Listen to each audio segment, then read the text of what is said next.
Ini stripping itu dulu tuh ada sinetron Ramadan yang tiap hari. Iya. Kan kalau di luar Ramadan nggak tiap hari. Ramadan tiap hari karena udah dibuat sebelumnya. Iya, udah siap. Ternyata tuh sinetron laku. Akhirnya setelah Ramadan dilanjutin tetap tiap hari. Nah itulah awal bermulanya lingkaran setan bernama stripping ini. Gitu. Hai guys, ketemu lagi dengan saya John di channel John VFX.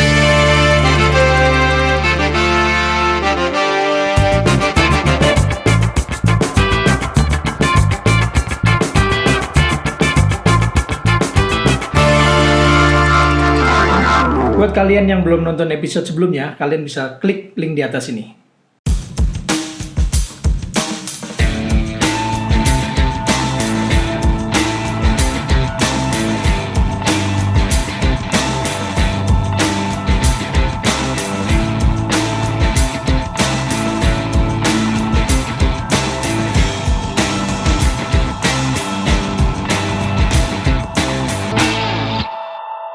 Agar sinetron di Indonesia ini bisa lebih baik lagi, istilahnya bisa lah. Ya memang kondisinya seperti ini ya. Kondisinya yang tadi kita bahas itu masalah kita waktu syuting kan stripping. Nah mungkin ada nggak kiat-kiatnya apa? Mungkin supaya kita bisa minimal bisa agak lebih baik lah dari sekarang nih, dari segi kualitasnya, terus dari segi kesejahteraan pekerjanya nih gitu loh. Iya. Kalau misalnya bicara, jadi ini bukan masalah yang kecil ya, ini masalah industri. Sehingga kalau misalnya mau lebih baik secara sistem, berarti semua stakeholder dari industri ini harus sama-sama kerjasama. Iya.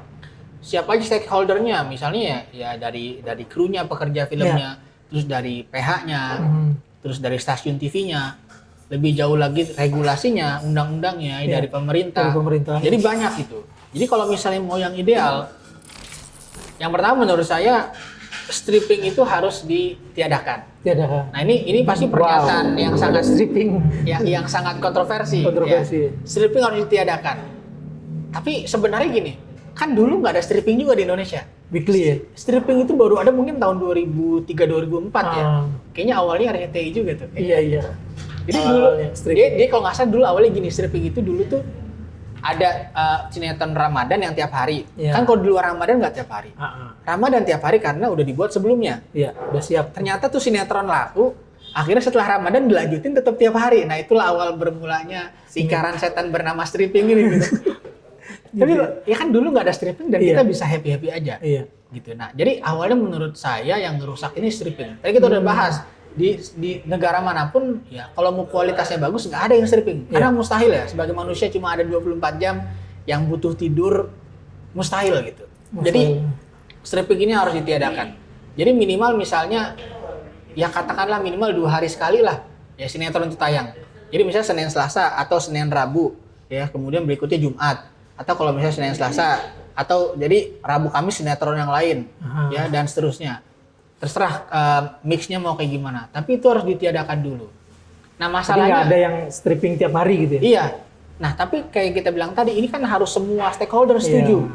Karena kalau sekarang tiba-tiba satu stasiun TV bilang, oke, kita nggak ada stripping, kita balik seminggu sekali atau seminggu 2 kali.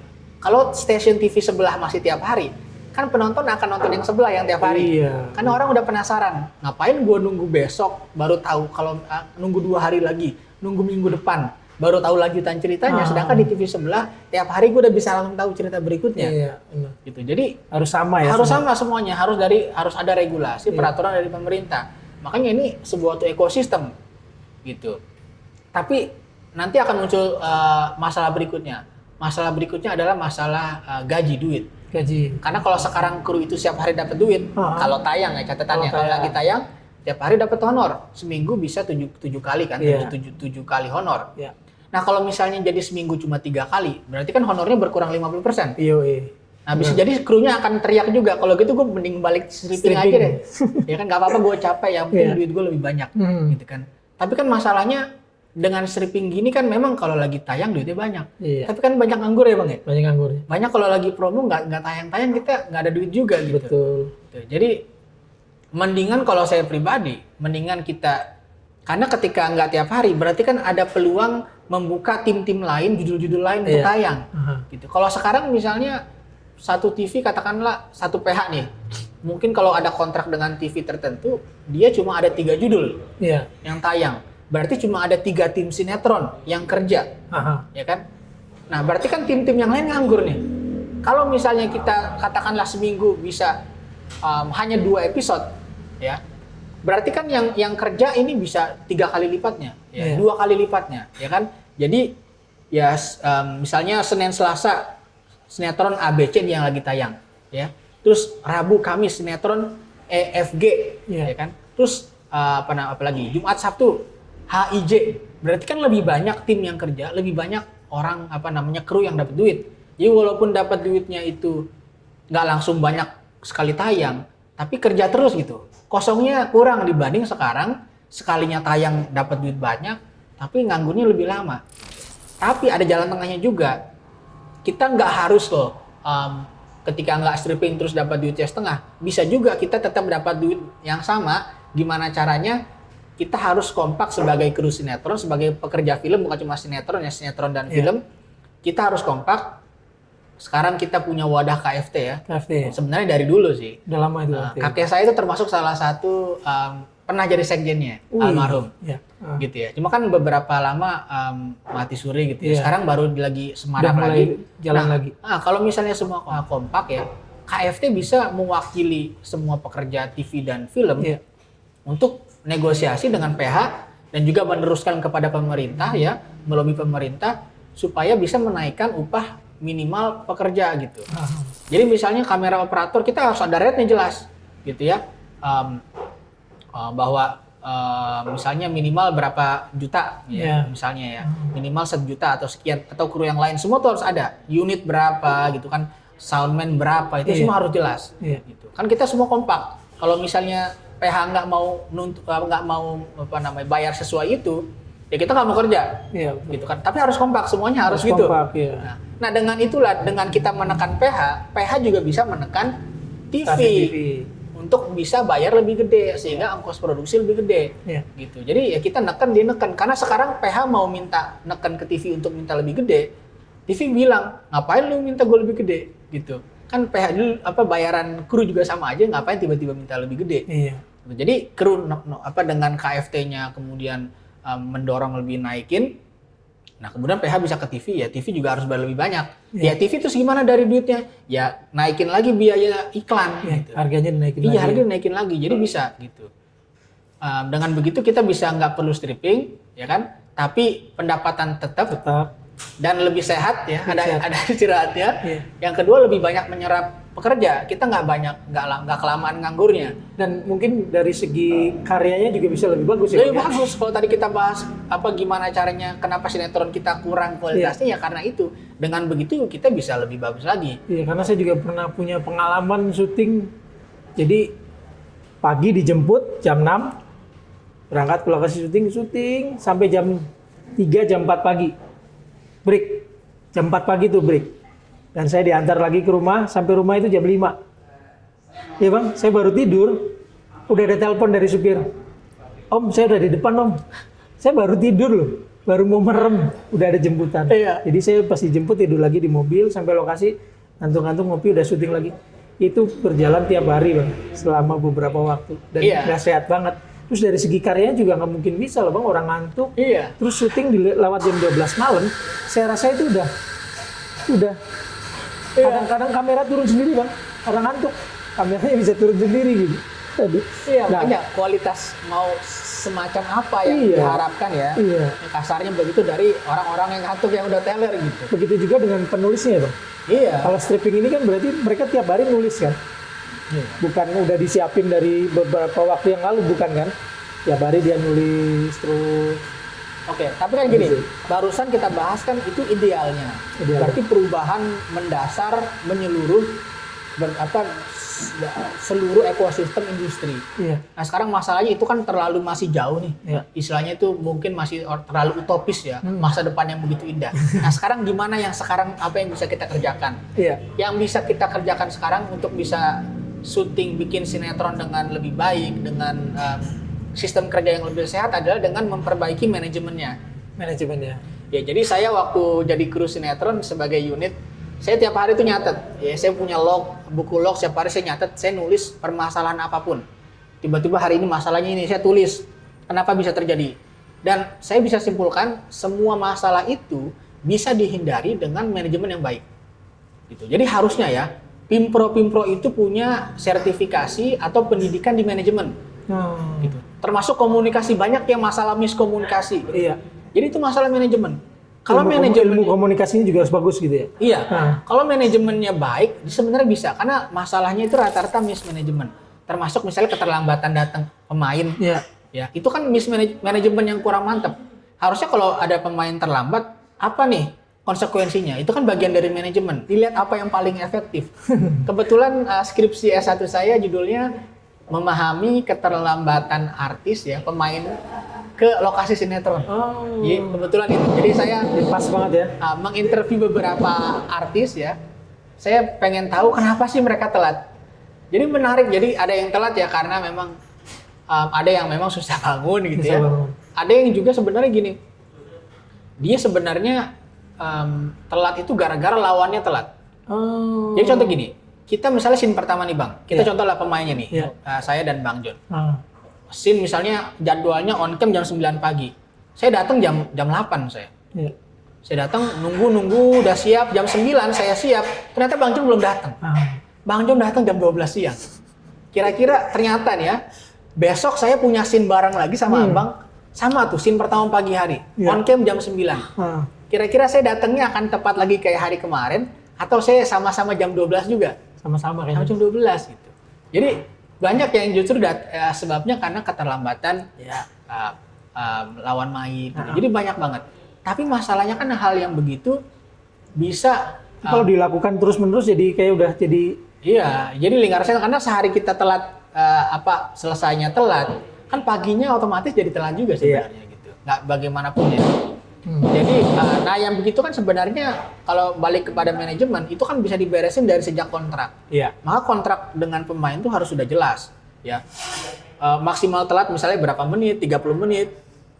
Kemudian ketika telat konsekuensinya apa? Atau misalnya ada level telat sekali apa, telat kedua kali apa, kalau bisa peringatan apa? Gitu ya. Peringatan. Kemudian law enforcement-nya harus ada penegak aturannya siapa. Nah itu harusnya ada jelas gitu. Dan itu ditegakkan. Sehingga artis nggak bisa seenak-enaknya datang akhirnya kan berantakan. Nah itu semua makanya kembali kepada urusan manajemen. Jadi saya bilang kalau misalnya saya itu punya PH sendiri ya, amin ya Bang ya. Amin, saya doain Bang, amin. Biar saya bisa ikut kerja nanti. Doain guys, nanti pulang dari Amerika bikin PH, bikin sinetron, bikin film yang keren-keren. Amin. Jadi dengan sistem yang sekarang ya, saya bisa bilang bahkan ekstrimnya saya bisa bilang kalau sekarang itu yang paling sehat selesai jam 12 malam, saya paling berani bahkan jam 9 malam bisa selesai deh. Ya paling telat jam 10 malam deh. Ya.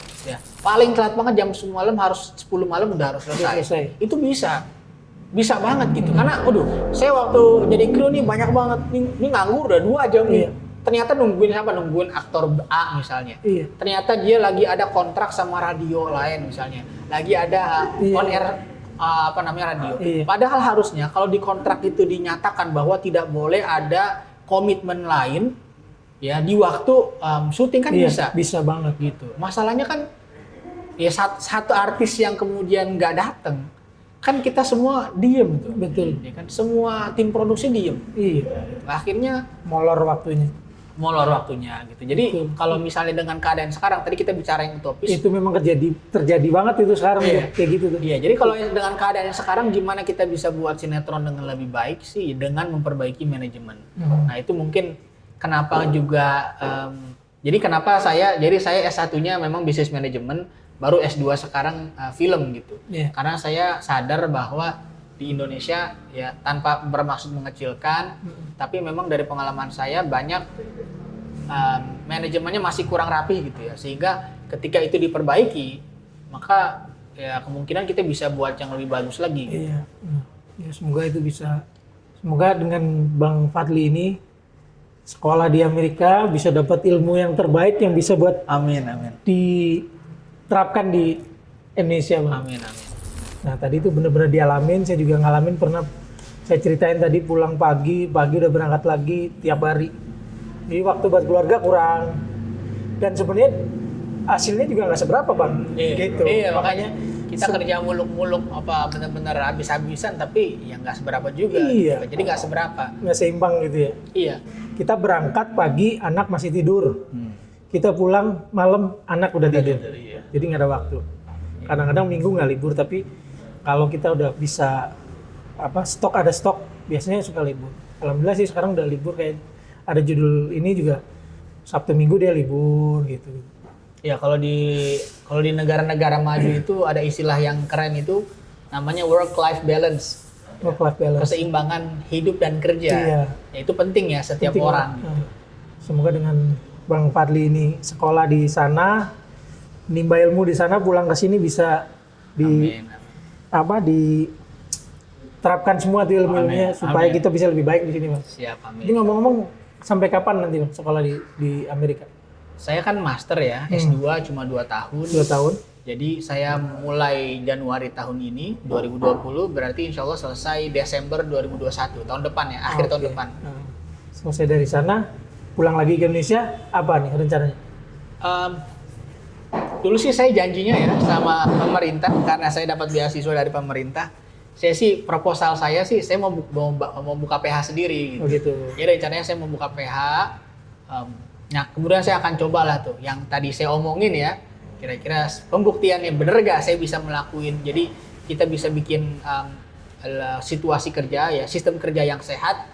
Tapi juga tentu harus sukses ya. Iya. Secara finansial ya memang harus benar. Gitu. Iya.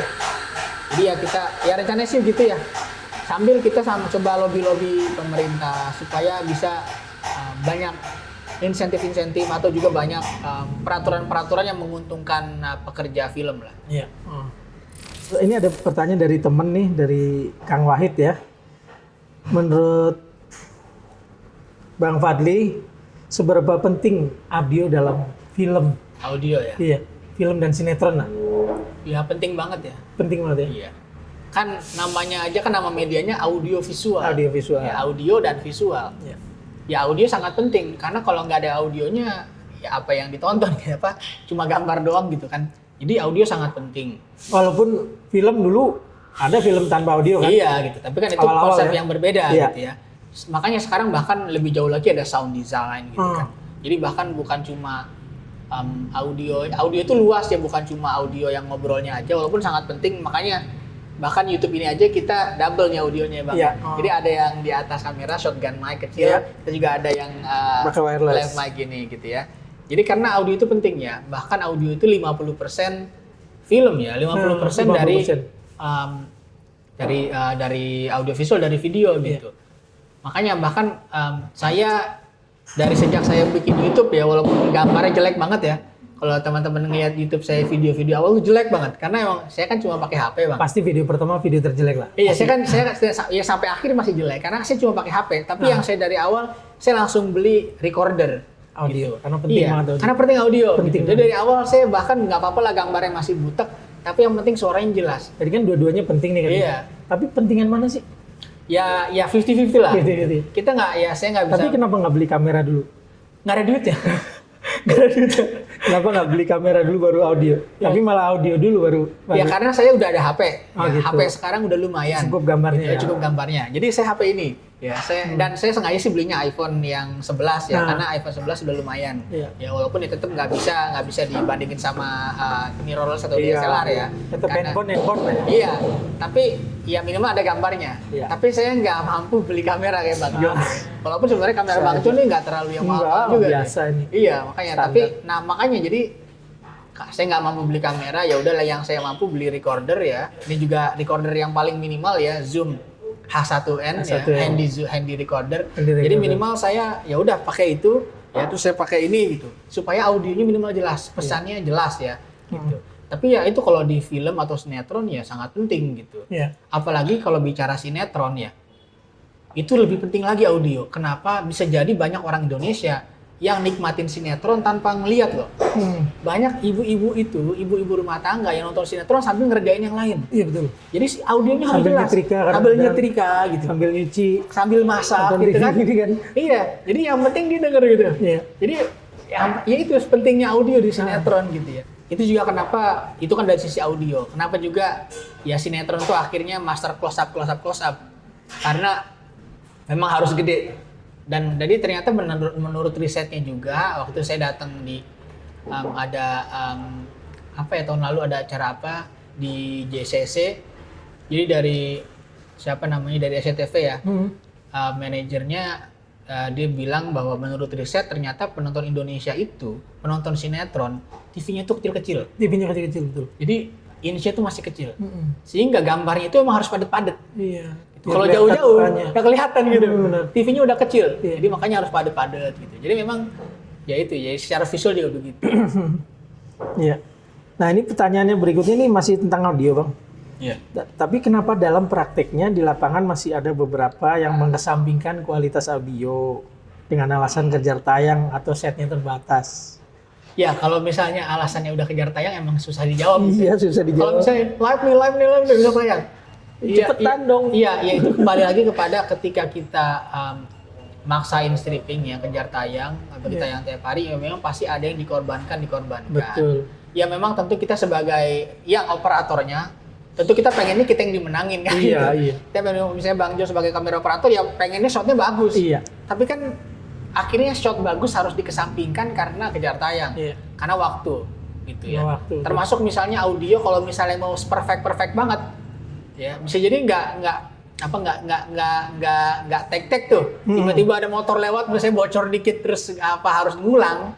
Itu bisa jadi nggak akan kelar gitu. Sehingga ya memang kita yang namanya sebuah kerja tim produksi sama-sama tentu harus saling berkorban ya. Harus pasti ada yang dikorbankan gitu ya. Iya. Sehingga ya kalau misalnya saya di posisi sebagai misalnya soundman gitu ya, ya pasti saya akan berusaha maksimalkan kesempatan yang ada gitu ya. Sehingga jangan sampai, jadi kalaupun ada mistake, kesalahan jangan dari departemen kita gitu. Iya. Departemen lain, tapi kita selalu siap. Iya. Tapi ya paling sisanya ya tenggang rasa aja lah, sabar aja. Saling mengerti lah. Memang penting banget harus diinin. Oke Bang, pertanyaan terakhir Bang.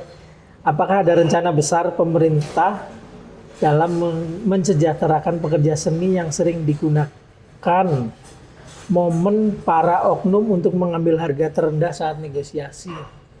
Ya, gimana ya? Jadi pemerintah sekarang saya perhatikan sebenarnya sangat mendukung dunia seni gitu ya, dunia seni dan budaya.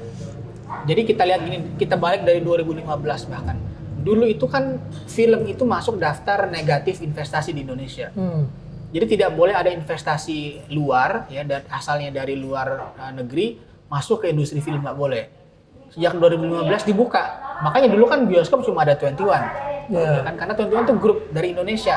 Masuklah CGV, Cinemax dan sebagainya itu kan dari luar. Ya terus sudah ada kemarin Backcraft ya. Walaupun ya dengan periode yang baru udah ganti tuh. Sekarang masuk di Kemenparekraf ya. Gitu. Dulu kan Backcraft, sekarang dilebur gitu ya. Intinya sudah ada langkah-langkah pemerintah yang ke arah sana.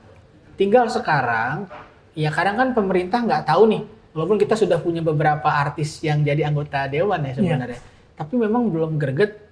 Bisa jadi karena memang kita kurang speak up nih yang sebagai pekerjanya. Makanya saya mengulang lagi tadi kita bahas KFT ya, Karyawan Film dan Televisi sebagai organisasi profesi, kita harus nge-push nih inisiatif gitu. Kan kita yang kita perjuangin kan diri kita sendiri. Masa kita nggak mau berinisiatif? Masa kita harus ngandelin orang lain? Jadi kita harus lebih mendorong KFT gitu ya. Kita proaktif ya mendorong KFT sehingga KFT pun mendorong ke atas ya, negosiasi apa yang bisa ya tadi insentif kalau ada, atau minimal regulasi yang menguntungkan kita gitu. Jadi ya artis-artis yang di DPR juga harus kita deketin nih. Lu perjuangin dong, kan lu kan bagian dari kita gitu. Jadi perjuangannya itu semuanya senada gitu, selaras. Jangan berjuang masing-masing, nggak akan kelar. Jadi sama-sama ya. Jadi by system. Jadi mikirnya itu harus yang namanya membuat perubahan tuh mikirnya harus by system. Gitu. Jadi jangan mikirin cuma saya pribadi, nggak akan jadi tuh. Ya ibaratnya tuh harus semuanya. Iya, ibaratnya kita cuma buih-buih kecil ya kalau di laut itu ya nggak akan bisa ngapa-ngapain. Tapi dengan bersatu menjadi ombak yang besar. Bahkan satu pulau aja bisa luluh lantak sama orang tsunami gitu. Betul. Jadi berpikirnya harus by system.